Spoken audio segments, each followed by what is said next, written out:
Орусияда багуусуз калган 7 кыргызстандык бала өлкөгө кайтарылды. Бул тууралуу Эмгек, социалдык камсыздоо жана миграция министрлигинин басма сөз кызматы кабарлады.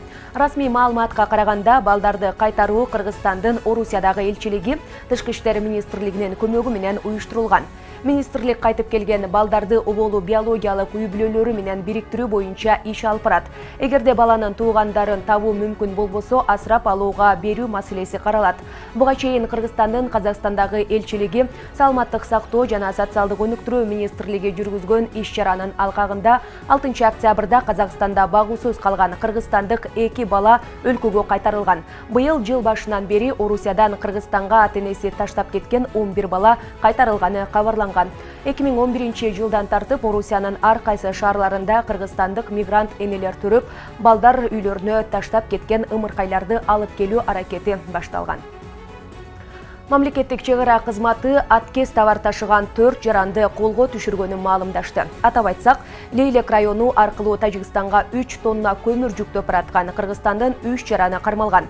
Дагы бир жаран Айдаркен чек арасы аркылуу Smart TV үлгүсүндөгү 12 телевизорду Өзбекстандан Кыргызстанга алып өтүп келатканда Кадамжайдын чек арачылары колго түшүргөн. Тиешелүү кагаздар толтурулган соң аткезчилер жүктөрү менен кошо тиешелүү органдарга андан аркы чараларды көрүү үчүн өткөрүлүп берилди. Ош шаарында газ баллон иштеткен тамактануучу жайлар коопсуздук эрежелерин сактабайт. Талап боюнча газ баллондор эл кирип чыккан имараттан сырткары атайын талаптар менен иштетилиши керек. Бул убакка чейин тиешелүү кызматтар бир канча жолу текшерип, айыппул салганы менен тыянак чыккан эмес. Жеке ишкерлер каражатты табууну коопсуздуктан жогору коюп келишет. Bundan bir kança kun murun Ош шаарында өрт кырсыгы орун алып, анын кесипетинен жапа чеккендер миллиондогон сом зыян тартышкан. Биздин чыгармачылык топ мындан 1 жыл мурун шаар ичинде тамак даярдаган жайлардын коопсуздугун чагылдырганбыз.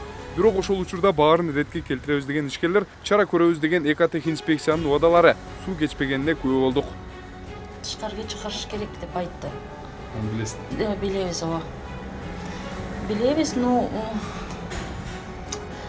просто мы ойлондук, не знаю, шарт. Ну вот это самое азыр безопасный жерде турат да. Эгерде кукустан Кудай анын бетин Кудай сактасын да. Бир нерсе болуп кетсе, ушунча адамдын жоопкерчилигин ким алат?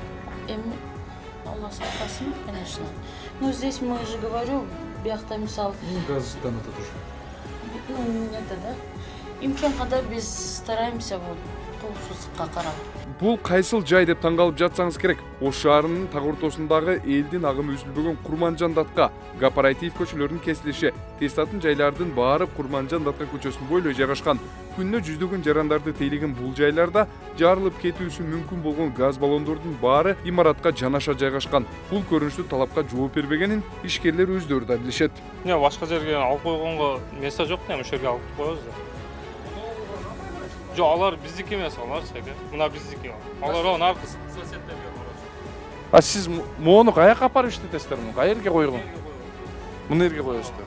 Азыр мынада газ барбы? Бар. Толо. Бирок ошол жер сакталса болобу? Башка жер жок да, кал барып коебуз. Талапты билесиздерби? Талапты билебиз, Кай жерге сакталыш? Башка жерде сакташ керек да. Кайсыл жерге? Эми кандай жерде сакталып туруш керек? Башка жерде болуш керек да. Билбейм мен дагы точно. Башка жерде да имарат ичинде эмес, ушундай. Эмнеге имараттын ичине коёбу?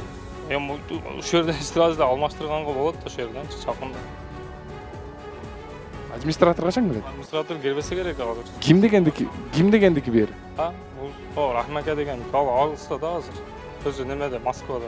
Элди тейлеп каражат тапкандар ошончо адамдын коопсуздугун эске албай төңдү. Негизги талап боюнча газ баллондор имараттан алыс, атайын шиттер менен тосулган жайда болуусу шарт. Айрымдар бул кемчилдикти моюндагысы келбейт.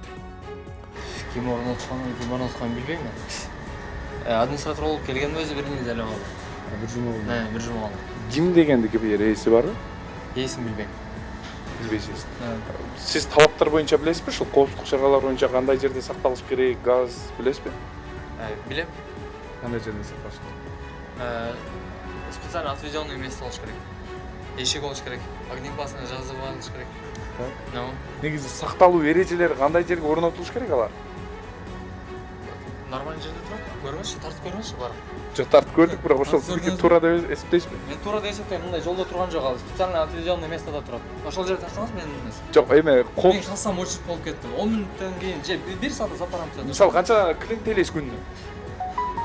Аны билбейм. Жок, мисалы эгер кокустан жарылуу болуп кетип, ушул дубалдын баары көчүп кетсе, ким кепилдик берет? Сиз техника безопасности тартып текшерип көрүңүзчү Жок, биринчи. көрдүк, сиз ачып Мен кетсеңиз. калсам очередь болуп кетти. Атыңызды Кааласаңыз айтып 1 сааттан кийин келиңиз. Атыңыз? Убактым жок. Өзгөчө Кырдаалдар министрлигинин кызматкерлери коопсуздук чараларын бардык жарандар көрүүсү керектигин бул убакка чейин бир канча жолу эскертишкен. Өрттүн келип чыгуу кесепеттери көбүнесе коопсуздукту сактабай шалаакылыктын кесепетинен дешет. Өзүңүздөр билгендей, бизде көбүрөөк турак жай секторлорунда көп кырсыктар катталды. Андан кийин ушул өрт соода дүкөндөрүндө, соода түйүндөрүндө бүгүнкү күндө ошол биздеги анализ боюнча 25 өрт кырсыгынын учуру ушу соода ар кандай соода түйүндөрүндө катталган. Коопсуздукту көзөмөл кылган экотехинспекция кызматы өткөн жылы дал ушул жайларды териштирип айыппулдар салган. Бирок талапка келтирүү жагы али күнгө чейин иретке түшө элек. Эскерте кетсек, жыл башынан бери Ош шаарында 70тен ашуун өрт кырсыгы катталган. Дат Кашардан Адлет Нышанбаев, Нур Ньюс.